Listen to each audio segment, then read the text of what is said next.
So when the war is about to begin, Arjuna sees his friends and relatives on the other side, and he thinks, how can I be happy after killing my own relatives?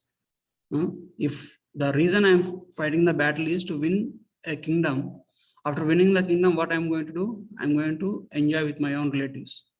If I'm going to lose all my own relatives, I'm going to kill my own relatives, how can I be happy? And also he contemplates, no, it will be sinful to, if we kill all the men, then their ladies will become widows and that will be exploited by other men. And also, it is, like there are some elderly personalities on the other side, like Bhishma, Drona, like that. And he says, if I kill them, sin will incur me, because Drona is their spiritual master, their guru, and Bhishma is their grandfather. Personalities like that. So he gives different reasons. And then finally, and then he rethinks it and he says, okay, but I'm not sure if giving up the battle is the right thing. And he totally gets confused. And he goes into a situation that he's not able to decide what is right and what is wrong. And then he takes shelter of Krishna. Yes, he says to Arjuna says to Krishna, I'm not able to figure out what is right and what is wrong. So please advise me. What is my duty? Like that. He surrenders to Krishna. So that is the point, means like that is the process of accepting a guru. Until that point of time, Krishna and Arjuna were friends. But now Arjuna is taking a humbler position in the form of a disciple, and he is seeking advice from Krishna. And Krishna now, he starts counseling Arjuna. He starts advising Arjuna, okay, whatever you are saying is true. Whatever it's saying is true to some extent, but it is not completely true. And also he says, you are speaking as if you know everything. You are speaking as a wise man. But he says you are a fool. He says that. Krishna himself says. So then Krishna starts giving him the explanation, like, how you are not this body, you are a spirit soul. And he explains about the science of soul. Means like we are not these bodies, we are a soul which is present in the region of what? In every living entity. And because the soul is present in our body, we have the consciousness. We are able to experience the externals. What is the difference between dead body and a living body? Dead body, living body has a soul, so that you can have feelings, you can have feeling, willing, thinking, and emotions. Everything because of presence of soul. It means consciousness. The symptom of the soul is consciousness. And the dead body have everything. Dead body has all organs, same body, same organs, legs, hands, and same skin, everything. But the soul is absent there. That's why the dead body doesn't have consciousness. So consciousness is a symptom of soul. So Krishna says, you are worried about your relatives, but they are not their bodies. They are spirit souls. Even if you kill them, you will not kill their soul. They will only kill their body. So from the bodily conception, Krishna brings Arjuna into the conception of soul. And then Krishna says, okay, you are thinking fighting this battle, you will not be happy. Now, here Krishna explains how fighting the battle is more beneficial. Because as per the scriptures, it is said that when a Kshatriya fights a rightful battle, means for the sake of establishing righteousness in the society, if a Kshatriya, like Kshatriya means a police officer or an army man, like that kind of personality, if he does his duty and if he loses his life on his duty, the scripture says that they will go to heavenly kingdom and spends the time there. And for a long time they stay there. And Krishna says to Arjuna, okay, if you in this war, if you unfortunately, if you lose your life, you're going to go to a heavenly planet and you can stay there for a long time. But if you win this war, then you will have this earthly kingdom. So Krishna says, so for as a Kshatriya, doing war is more beneficial. Now, how can we relate that thing to our lives? Because it, as a Kshatriya, it is a duty of Arjuna to fight and establish dharma, establish righteousness in the society. And Arjuna is willing to, is preparing himself to give up the battle for the sake of his relatives, emotions, something like that. Just give me. Yeah. So Arjuna was preparing to give up his duty, thinking of his relatives, thinking of his happiness, or imagining that sinful reactions will come upon me like that. So Krishna says, Krishna contradicts all those reasons one by one, and then convinces Arjuna, not try to convince, not Arjuna is not yet convinced, only second chapter. Bhagavad Gita, 18th chapters. So at the end of 18th chapter, Arjuna becomes fully convinced, okay, this is my duty, I have to do my duty. So here, first Krishna says, okay, like what is the, like why we do everything in this material world? To attain happiness, right? So on the level of business, okay, profit and gain, happiness and distress, Krishna tries to convince Arjuna, means like, see how it is beneficial materially. If you win the war, you will have a kingdom to rule and you will be happy here. If you lose the war, you'll get promoted to the heavenly planets and you will be happy there. So in either case, waging a war and fighting in the war is beneficial for you. He says that, and then that is one level of thinking. For suppose somebody is there, like, what's your name? Grishma. Okay. Okay, Grishma, you go to school. Okay. So Grishma, okay. Now Grishma is going to school, and suddenly she develops, why should I go to school and now so boring? Like I don't feel like any interesting. Then your name, Prabhu, I forgot. Srikar Prabhu. Okay. Srikar Prabhu is Grishma's father. Then Grishma, and they'll call Grishma and tell Grishma how going to school is more beneficial. You're going to have your friends, and after school you'll go to picnic in the weekend, like different things. That is material thing, means immediate benefits, right? If you go to school, I will give you some like whatever you ask for, like that. That is convincing. Means now Arjuna is looking for happiness and Krishna is immediate benefits. He is mentioning about, okay, if you win the war, you will going to have an entire kingdom to rule. And if you lose the war, you will also, like that, he will convince. And then the next level of convincing is, okay, if you study, you're going to become what you want to become in life. Okay, see, if you study now, you want to become a doctor. So when you become a doctor, you will have so much popularity and so much nice career, so much money, and you'll have nice facilities like that. Means that's long-term benefits.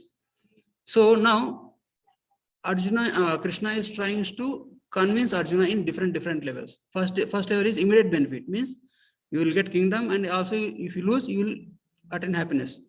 And next level of thing is,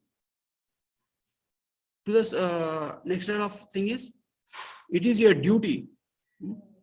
And he convinces here what should be our attitude while performing our duty. It's like a little bit more mature. So now until last week's class, that was covered. Means like the analysis on the material benefits. Means if you win the kingdom, if you win the war, you will have the kingdom here. If you lose the war, you're going to go to heavenly planets and rule the kingdom there. Now, like in this example, Grishma is not going to school. Then Prabhu comes and convinces, okay, see, sometimes you feel bored and sometimes you feel nice in the class. But because you are feeling bored, you should not give up your duty of going to school and getting education. You have to keep doing that. And every class and everything that you hear and everything that you every knowledge that you acquire is going to be a lot helpful in your future. That is another way of convincing, means not giving ourselves to the temporary distress or happiness. Means equanimity in duality. What is duality? Duality in this material life is either heat or cold, or happiness or distress, or sometimes. So these are the dualities, like pious or wicked. So this is a world of duality. Sometimes we'll be very healthy. Sometimes we will have a lot of health problems. Sometimes weather will be good, sometimes not good. So this is a world of duality. So, and it is our duty, and we should have the consciousness, we should have the knowledge how to maintain the duality, how to go through the duality and carry on our duties even after coming across some distressful situations. So now, okay, Arjuna, Krishna convinced him with the material benefits. Then he says, okay, you might be losing some of your dearest relatives in this war. And you should be able to tolerate that and carry on with your duties. What is his duty? Whoever is wicked, Kshatriya has to punish them and establish righteousness in the society. So that's why Arjuna loses many of his closest relatives. He loses his son, he loses his grandfather, he loses his teachers. So actually, to say he loses many of the relatives. So, but priority should be given to the duty. So if you analyze the life of Pandavas, right from their very childhood, they have gone through many distressful situations. When they were very young, they lose their father, and then when they come into under the shelter of their father's brother, Dhritarashtra, uncle, he actually deals with very partially, and then he actually gives actually the son of Dhritarashtra, he tries to kill the Pandavas when they are kids, and somehow they escape from the palace and they go out, and for 16-20 years they stay outside only and grow up, and they get married to Draupadi, and then they comes back to the kingdom again. And after getting married to Draupadi, they were given, their kingdom was divided. Even though the son of the Pandavas are the sons of king, as per the Kshatriya code, the sons of a king should inherit the kingdom. Pandu Raj was the king, actual king. So in that way, the elder son, Yudhishthir Maharaj or Dharmaraj, he is supposed to get the kingdom. But due to this politics and all, and cheating, and due to this partiality of Dhritarashtra, they will not be able to. They are into so many difficulties, and they were given Indraprastha, which is like a barren land. But with their own efforts, they make into wealthy kingdom, and then when they are nicely situated, when they are doing well materially, Duryodhana calls Pandavas for a dice match, for gambling, and then he gambles and he wins the kingdom, and then he actually takes away all the kingdom of the Pandavas. You all know the Mahabharata story, right? I don't have to explain details. And they again go to forest, and again come back, and again now after coming back they have to fight with their own relatives, and eventually they will be winning the war. So that is the story of the Pandavas. Like Mahabharata is called Panchama Veda. Vedas are given very high regard in the Indian society or Hindu culture. Why? Because they are the source of knowledge. And Mahabharata is called Panchama Veda. Panchama Veda because due to the presence of the knowledge of Bhagavad Gita in that. And also there is a very familiar personality, is our Srila Prabhupada himself. Srila Prabhupada, when he was in India, like his guru's order was to try to spread the Krishna consciousness movement in English speaking world, means like in the Western world.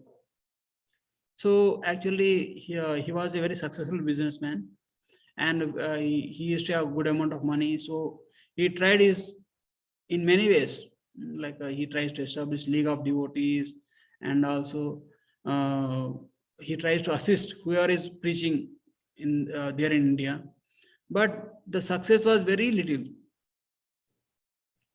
And his family was not very much cooperative. His family was saying and Prabhupada, they just want Prabhupada to focus on family business, means whatever is maintaining family and earning in businesses should be given the high priority. Don't go so much into spirituality.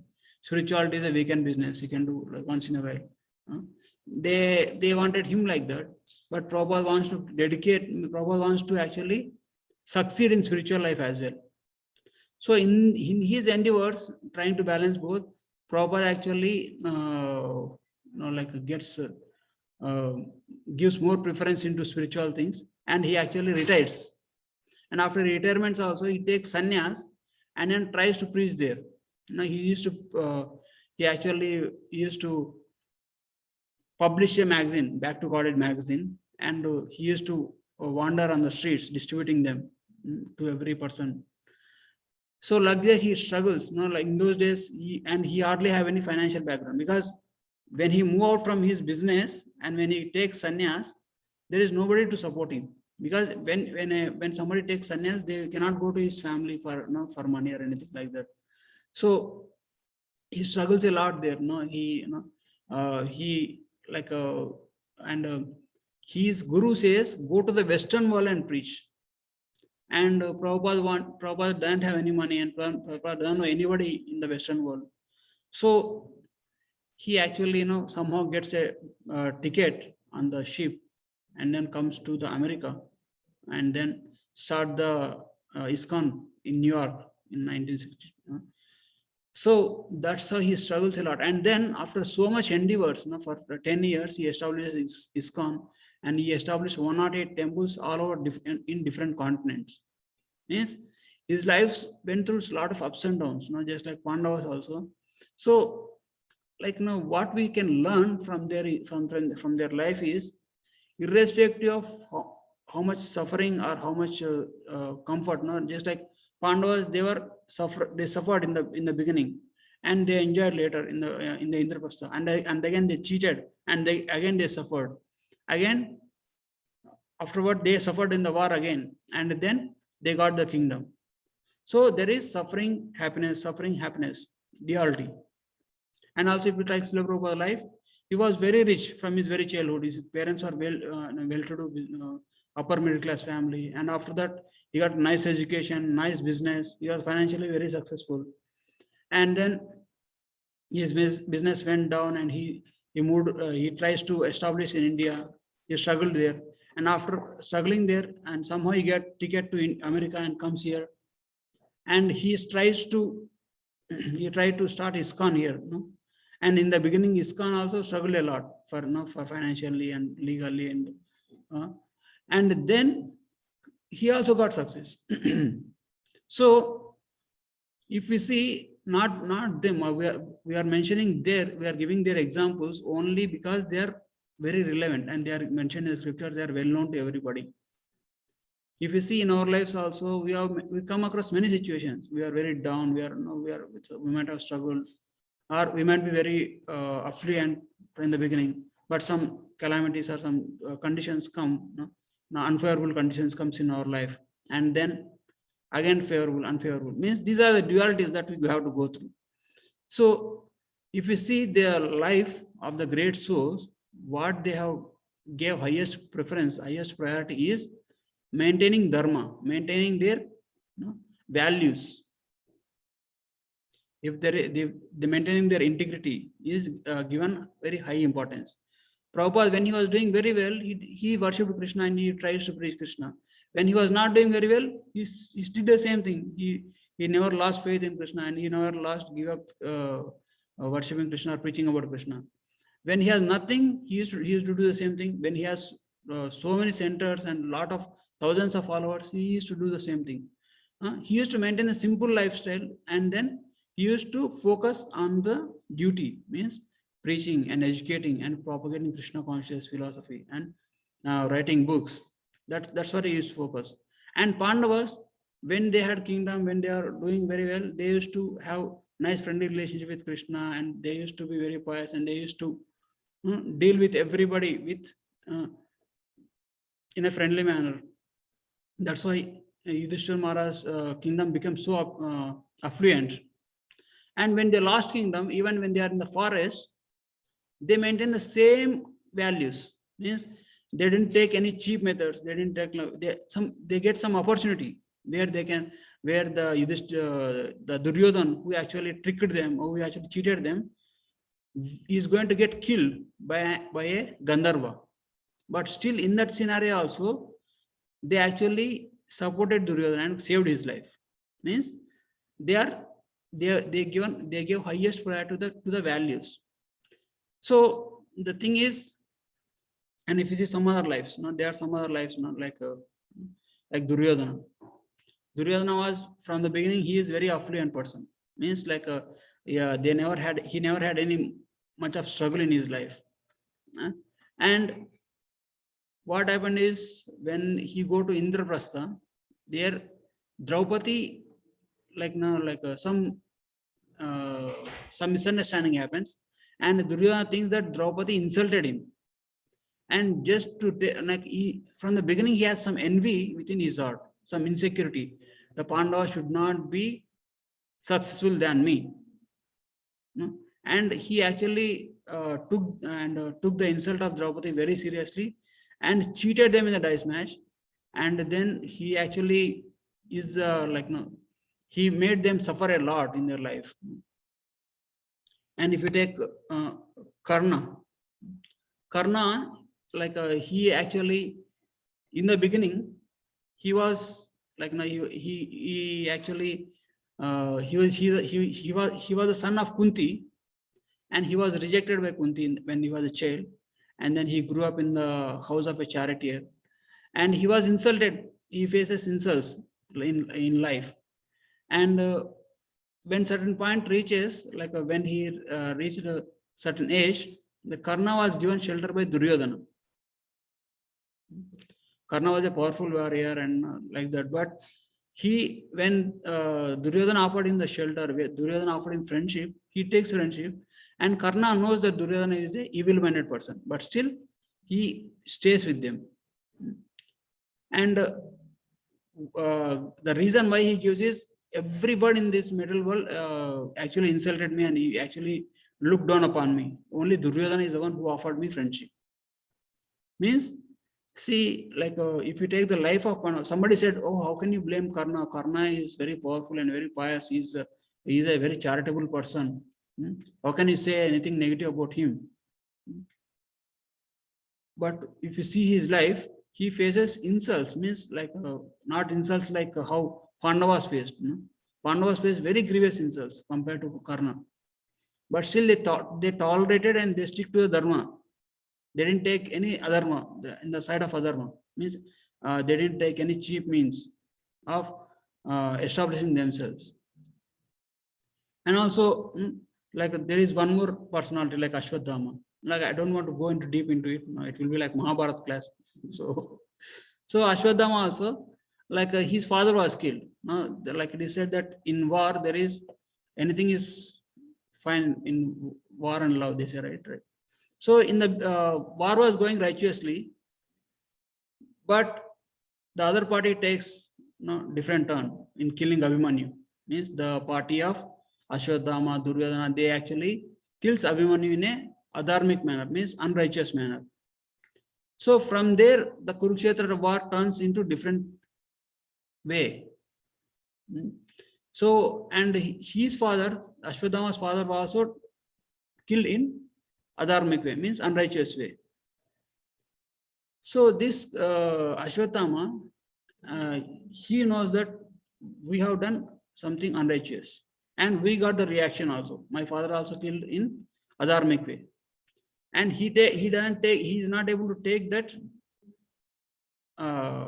reversal in his life. he actually wanted to, he wanted to take revenge on the Pandavas. Even after the war is over, he actually tries to kill the Pandavas, and in their attempt to kill the Pandavas, he kills the sons of Pandavas. And then even after killing the sons of Pandavas, he is not satisfied, and he wants to destroy the last child of the Pandavas, means the grandchild of the Pandavas, who was in the womb of Uttara, Abhimanyu's son. So he even shoots a Brahmastra to kill that child in the womb. So these personalities, they also got the reversals. They used to be very nice. They used to be very comfortable in a very comfortable situation. But due to their greed, due to their envy towards the Pandavas, they got some situations which they cannot handle. And for that, they gave up their values, they gave up their integrity, they gave up everything, whatever the truthful they are following, and they actually took the path of adharma. So, and everything is counted, no? If you as per the law of karma, any action will have equal and opposite reaction. Like we have a nice session on law of karma also. So that's why, even though there is a controversy, how there is a different destination. So these characters that our Puranas give, life of these characters, they teach a lesson. Like if you see, we have two major Puranas, Ramayana and Mahabharata. In these two Puranas, the Pandavas are the main focus on Mahabharata, and life of Sita and Ram is the main focus in Ramayana. And if you see their life also goes through many reversals, no? Sometimes happiness, sometimes distress, sometimes happiness, sometimes distress. So why our scriptures are filled with so much of happiness and distress, so much of reversals, so much of anxieties, like why there is no happy ending, why not happy ending, happy life, no anxieties at all, only enjoyment? Means our Vedic civilization is giving that, okay, this material world is like that, nothing is perfect in this material world, you will have something or the other anxieties, no, this is not a perfect place, that we have to understand. And we should be able to carry on our duties, carry on our what we are doing in the form of religious duties, in the form of our material duties. We have to carry on those duties, tolerating these dualities. Tolerating these dualities is not the main thing, but carrying our duties is, by tolerating our duties is the main focus that we have to, main thing that we have to focus on. So,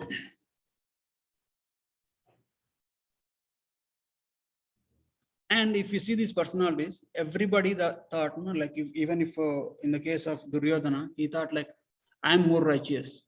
Actually, these Pandavas are not righteous, because I am son of my father is a king, and means everybody is in their own perspective. They are thinking they are right. They are doing right thing. Even a thief, even a drug addict, even any person, if he thinks that he is doing right, but in any particular situation. Why? Because he has some certain urge. Means, if you see somebody is afflicted with financial crisis, means then he goes out and sees some bank, or goes there and tries to rob the bank. As per his situation, I don't have money and I need money, so I'll go and rob somebody. Means gratifying or fixing our situation somehow or other. Means there is no values, no morality, nothing like that. Whoever can get any amount of suffering, I don't care, but my thing has to be done. So that kind of training, how can, if you see these personalities, Duryodhana, Karna, Ashwadhama, they also had they also did this, they also thought I am doing dharma in their scenarios. I'm righteous. But why we call them unrighteous? Why we call them, we don't show them as an exemplary thing is, they don't follow right path. Means just to satisfy, like their level is to satisfy their ego only, not to satisfy dharma. So they are not willing to accept the things that are coming to their life, but somehow in some devious means they try to avoid the situation, or like afflict some other person who is following the righteous path, and then somehow get it come in my way. So for that means they mishandle it, they mishandle the situation. So now coming to the context of Bhagavad Gita, now Arjuna is also in the same crossroads, means like he is thinking that he is doing adharma. Actually, others are thinking that I am doing right thing, but they are doing adharma. But here Arjuna is doing right thing, but he is thinking that I might be doing wrong. Now Krishna is convincing Arjuna, okay?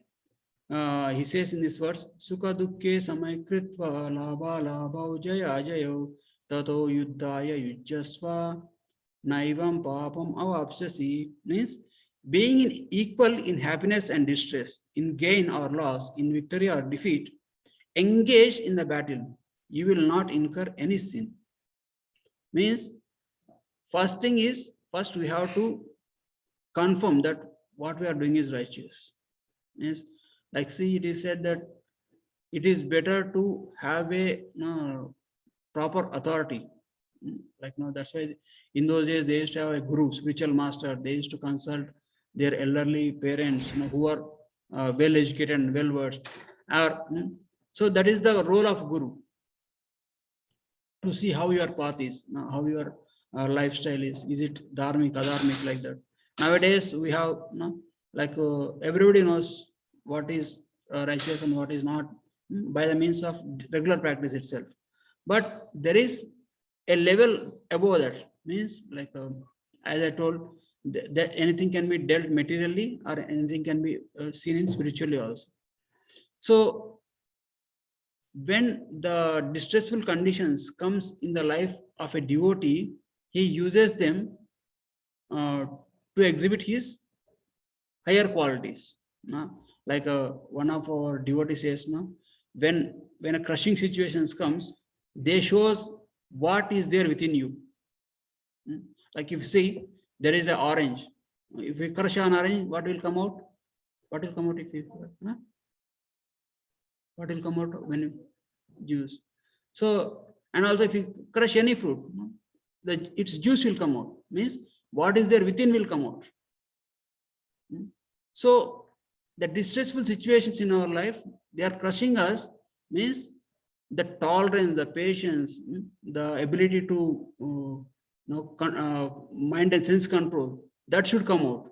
Means the virtuous, inner qualities, that will come out if he is in the right path.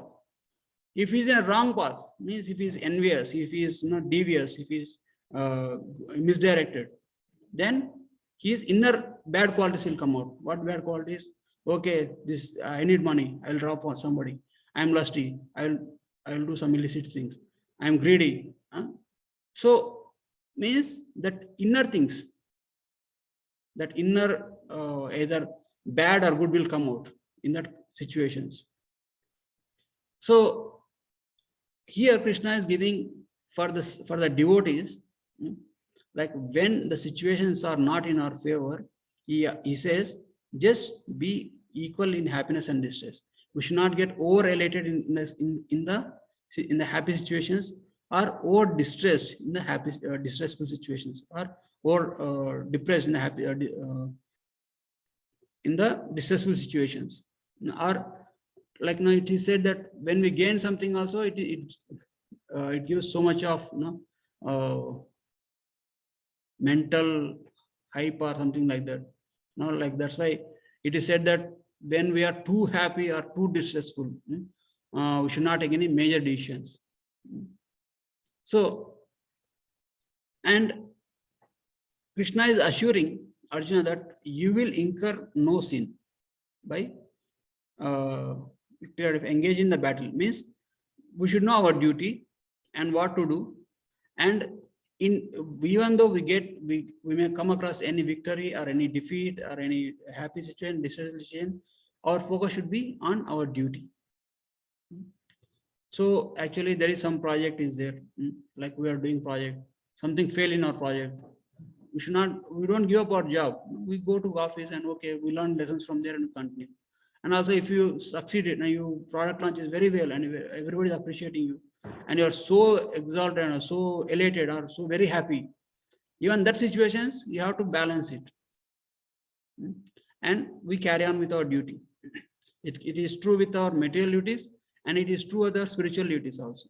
So some when it comes to spiritual duties, some devotees, if they are so happy, everything is going very well in their life. They say, oh, what is the need of God in my life? I don't need any spiritual practice. I just don't want to, like one of our preacher tried to give Bhagavad Gita to somebody. And he said, my life is happy. I don't need anything now. My life is all set. Like that he said. And some devotees who are practicing, who are faithful to Krishna, who are spiritually well situated, nicely doing sadhana and associated with the devotees and good in their spiritual life, some distressful situation comes. Not very small distress, like great distressful situations, like losing a loved one or great loss in the business. Then they will become so much disappointed and so much of frustrated, and they think that because of that situation they will develop some negativity towards the spiritual life. They even blame God. What did I do? Why you gave this much to me? So it is said that God is a sakshi, means he witnesses our karma. Whatever good we have done in the previous life, good will come to us. Whatever bad we have done, bad will come, bad reaction will come. And it is our duty, there are some duties that we have to perform, and we have to perform those duties tolerating those good and bad situations. We should not give away to bad situations or overexcited and give up our practices in a happy situations. So then what it comes to duty, then what is the role of God when we are suffering or when we are happy situation? Means, see, the karma, it is a law of nature. The nature will decide when this person has to get good results and when this person has to get his bad results. Means when this person has to be happy and when this person has to be distressed. Means that is for people in general. But in the case of devotees, Lord will personally take charge of the karma of the devotee. So as per the karma of the devotee, if he has to get some suffering, and if Krishna says, okay, if this person gets this karma now, he cannot handle it. He will give up his spiritual, or he cannot handle it. It is intolerable for him. Then Krishna will either minimize it or altogether remove it. But if Krishna thinks this person can take his karma now, and this karma is very helpful, because due to this distressful situation, he will search internally rather than externally. He will go more deep into spirituality. He will develop higher consciousness in his life, rather than only on the sensual platform. He will go in depth of thinking what is life all about. Then Krishna will allow, even in some cases, Krishna will increase that distress also.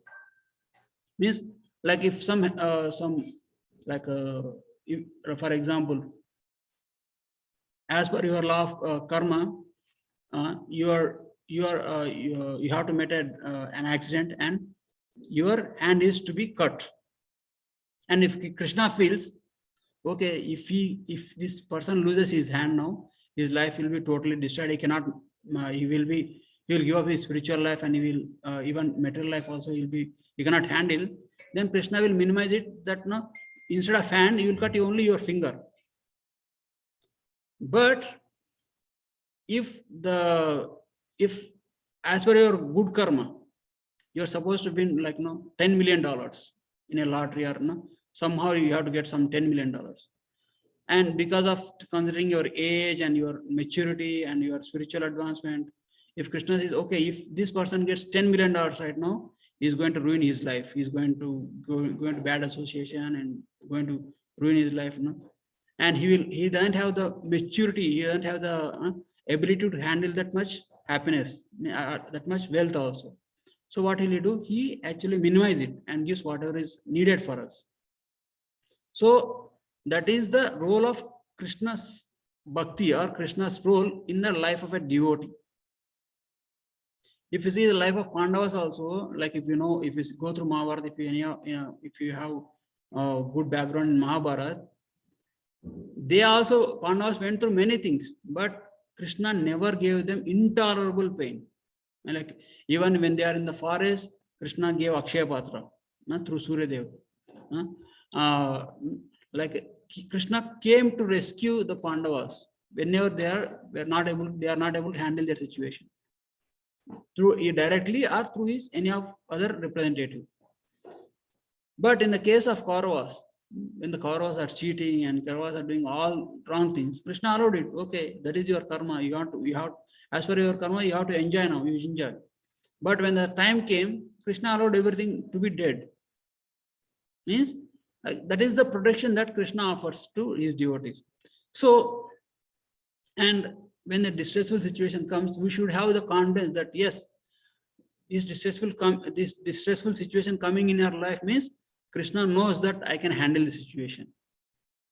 And then we should have the inner strength. We should develop that inner conviction that yes, this is for my good.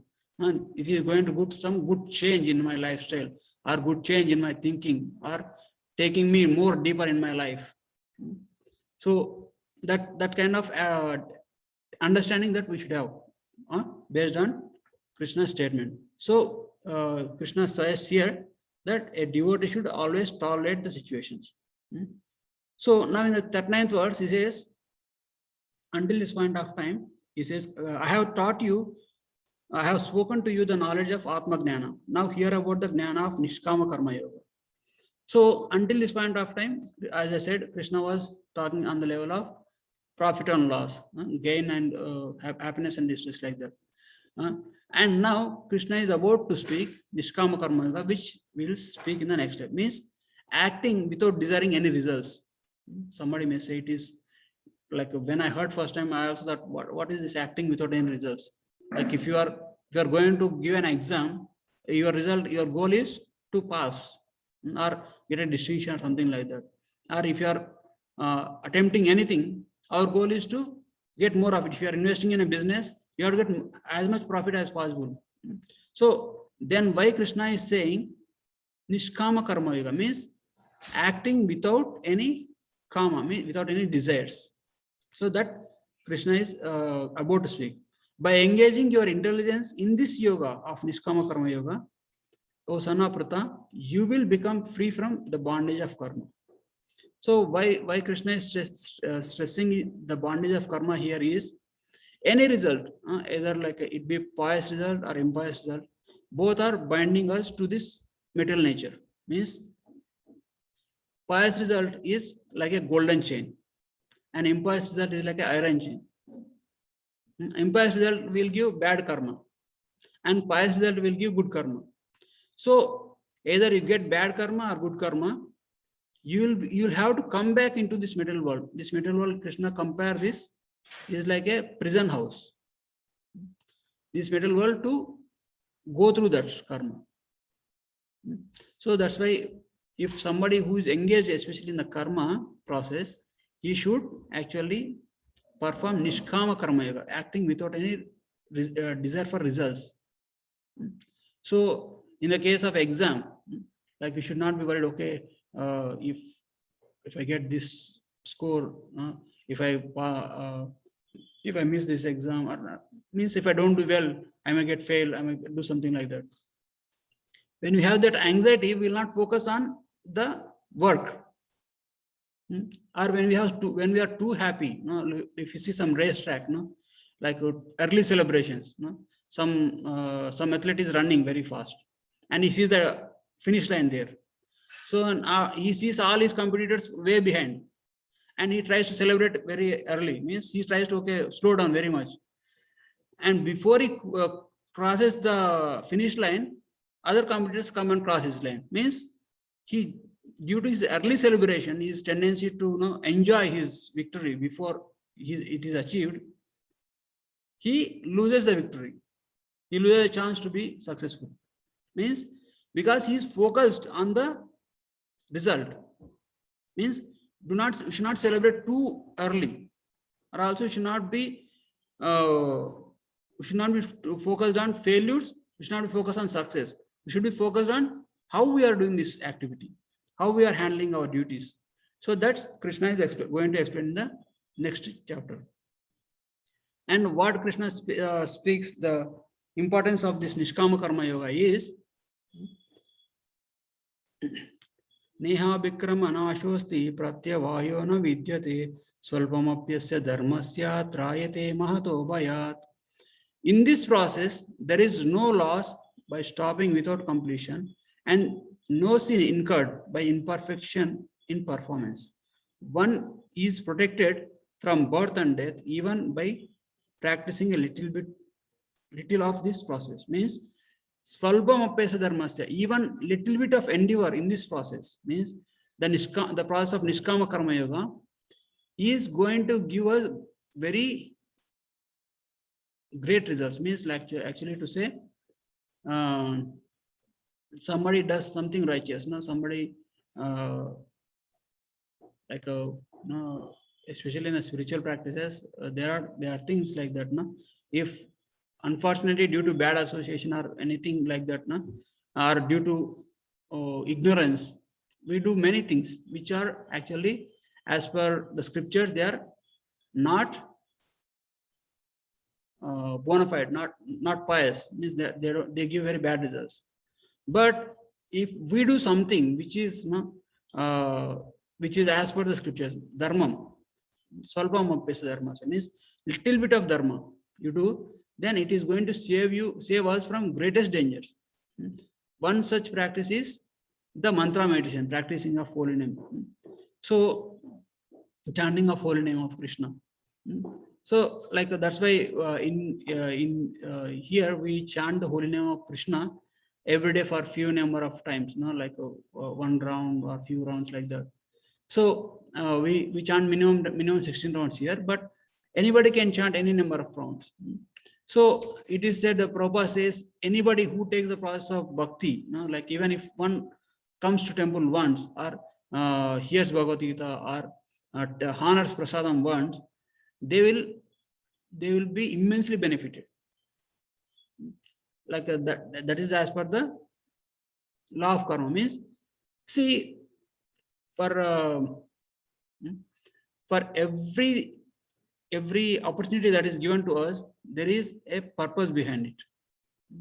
Like if, for example, every happy and distressful situation is going to give us some lesson to learn, and we'll have to learn that, and then we have to grow through the situation.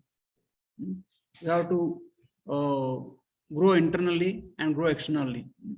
And more than when it comes to spirituality, more than external growth, the growth should be internal, because externally anyhow we're focusing. Anyhow, all the material education, all the material readings are external growth. How much you earn, how much you advance in your profession, how much you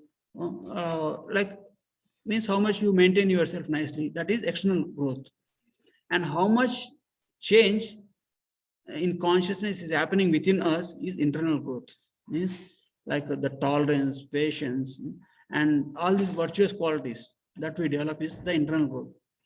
So when it comes to spirituality focuses on mainly the internal growth, internal satisfaction. Like even if you have so much externally, but if you don't have internal satisfaction, internal sense of purpose, sense of what is the goal of, if you don't know the goal of life, and everything is mere waste of time. Means like, see, in this life, nothing is going to live with us. Like, situation keeps on changing. Sometimes happy situations come, sometimes distressful situations comes. So what dharma this verse is focusing about is swalpam upasya dharma, means little bit of endure in this process, like remembering Krishna or chanting holy name of Krishna, or doing some, engaging in some kind of spiritual practice. It is going to save us from a great deal of dangers. That is what Krishna is focusing here. And especially in the process of karma, like there are many ways of attaining self-realization. Self-realization means knowing what is the actual or nature. Means we are not this body, we are a spirit soul. Okay, if you are a spirit soul, what is the nature of spirit soul? Spirit soul should be connected to super soul. Your atma should be connected to Paramatma. A soul have a loving relationship with super soul, and it is our duty to re-establish that relationship. We should have that conscious relationship. Then any endeavor in this process of yoga, that is called yoga, that process of re-establishing the relationship. Yoga means, yoga comes from the root word yuj. Yuj means to reconnect. So that's how, means if you make endeavor, any little bit of endeavor in that process, it is going to save us from great dangers. That's what Krishna says.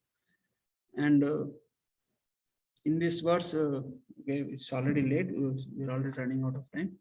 So in this verse, Srila Vishwanath Chakravarti Thakur says, even the stage of jnana without the bondage from karma is not glorious. Means that we can develop that relationship with the super soul through the process of bhakti. And we'll see how Krishna explains in later chapters how bhakti is the best process of yoga. There are different processes. There are karma yoga, there is jnana yoga, there is dhyana yoga, means ashtanga yoga, and there is bhakti yoga. These are the four bona fide processes that anybody can realize anybody can achieve the self-realization and attain the perfection of yoga. But the best process in this age is bhakti yoga process that we'll discuss in later chapters. So this is the end of the session. If you have any questions or comments, you can discuss. Were you able to follow, right? Okay. Yes, ma'am. Nishkama karma yoga and akarma, both the same or different? Akarma means, in previous discussion, I remember that which is not a bad karma or good karma. Yeah. Which is akarma. Yeah. And Nishkama karma yoga, is that same? Nishkama karma yoga, if you practice Nishkama karma yoga, means you will be reaching the level of akarma. Akarma means Nishkama karma yoga means I don't want good, I don't want bad. Like if, for example, I give one example. So one nice example is somebody was walking on the road and he dropped his wallet, or he or she. And one person comes, he sees the wallet, he takes it and he goes, okay, I got money today, I will enjoy this. And another person comes, sees the wallet, and he says, okay, this wallet is not mine, I should not touch. He goes just like that, he didn't touch even that wallet. And another person comes, sees the wallet and opens the wallet and sees some ID is there, and he calls that person right person, and then goes to that person and gives the wallet and that money to him. So among these three, whom do you think is the best person? Who returned back? Yes. So here the process of Nishkama Karma Yoga means not accepting, not looking for any good results or bad results.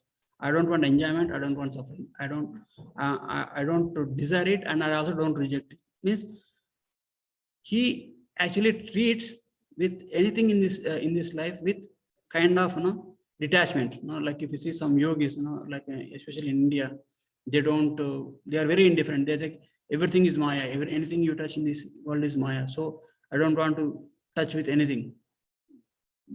So that's why they don't touch cash. Actually there is one when Prabhupada was speaking, when Prabhupada was preaching in these Western countries, one Indian person came to Prabhupada. So you are all bogus, he said. Prabhupada said, why? Why bogus? My guru is there. My guru, if you give him money, he won't touch money. He said like that. And Prabhupada says, and he showed the picture of his guru, and somebody is offering him cash, and he is saying no like this. And Prabhupada says, you give me money, I will hold the money like this. You take my picture. And Prabhupada says, see, everything is property of Krishna. Everything is belongs to Krishna. If we know how to engage everything in the service of Krishna, why can't we engage that in service of Krishna? So that knowledge we have to know. So Nishkama Karma Yoga means you are not seeking happiness or you are not seeking distress. No? So that is the level of Nishkama Karma Yoga. But akarma means the process of bhakti yoga, means engaging everything, whatever you have, in the service of Krishna. You know, right? The difference. So akarma process is bhakti yoga process. It is little bit higher. Niskama karma. See, Krishna is bringing Arjuna to one step, to one step, to one step. So you have to understand that what is the difference between previous step. Previously, material dealings means, so you win the war, you're going to enjoy in this world. Or if you lose the war and you get killed, you're going to heavenly planet and you're going to enjoy there. So enjoyment is guaranteed if you fight the battle. So first Arjuna convincing Arjuna, like no, you are going to get benefited if you fight the war. Then he brings the Arjuna to level of Nishkama Karma Yoga. Actually, don't think about getting happiness or distress. You just fight the war. That is your duty. That is the level of Nishkama Karma Yoga. Then he will bring the level of Bhakti Yoga process. Is doing everything as a service to Krishna. Doing everything as a offering to Krishna. That is Bhakti Yoga process. Any questions? Any more? You got clarified, right, Madhu? Yes, Hare Krishna. Any questions, Madhu?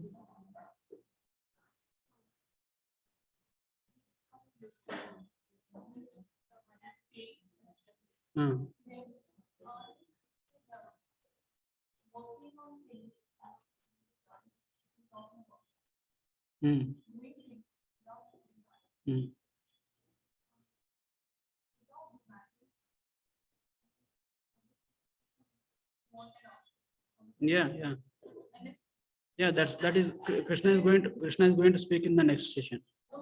So that's I told, like we do all the endeavors looking for some result. Okay, I want to have this, I want to achieve this. So, and I explained it, you just went off for some reason. So what I told is, we don't have to attach to the results, we focus on our duty. So our duty, like I gave the example of in athletes, somebody who runs, he actually celebrates early. Due to early celebration, when the deadline finish line is there, he slows down so much that thinking that nobody is going to take over me, and he tries to celebrate. And suddenly the competitors will come and overtake him, and he loses the title. Means that early celebrations are too much worried about loss, or too much worried about distress. That also is like when too much tense. If, for example, if some student is so much tense while writing the exam or entrance exam, he cannot actually put his full energy. So means we should be focused only on the duty. It is my duty to do this. If result come or not, I don't like. If your result come, then what is the status? I will tell you. If in the case of distressful situation, like, okay, if I fail the exam, what will happen? Okay, my mother will do this, my father will do this, I'm going to lose scholarship, and I will be so much in trouble, and I have to do part-time jobs. Now, all those thoughts will come up, and it will become more and more, and stress will build up like that. And if happy situations comes, means celebrating early, means like, oh, I'm going to win, then I'm going to get a lot of money, and I'm going to enjoy like this.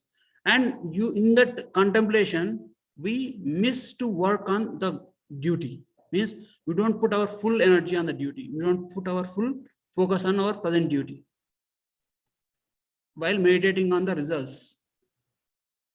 So the results, which is not sure, like we are going to succeed or we are going to pass or fail, we are going to win or lose, that is not sure. But that contemplation on the results will affect our duty. No, that should not happen. That was Krishna says. You don't worry about any result, going to heaven or going to getting sin or anything. This is your duty, and I am saying that is your duty is perfect, and you just carry on your duty. So that is what we have to get that instruction from Guru. Guru will tell us what is to be done, what is dharma, and then Guru says, yes, this is dharma, you do this. Then with full faith and with full conviction, we do that. And we have to balance it nicely so that what is the proper intention can be achieved. Okay, thank you. Any more questions? Yes, we have one question. Okay, thank you all very much. Rantra Srimad Bhagavad Gita ki jai, Shri Guru Prabhupada ki jai. Anybody have any questions in the online? No, Prabhu, thank you. Hare Krishna. We'll end it here. Hare Krishna.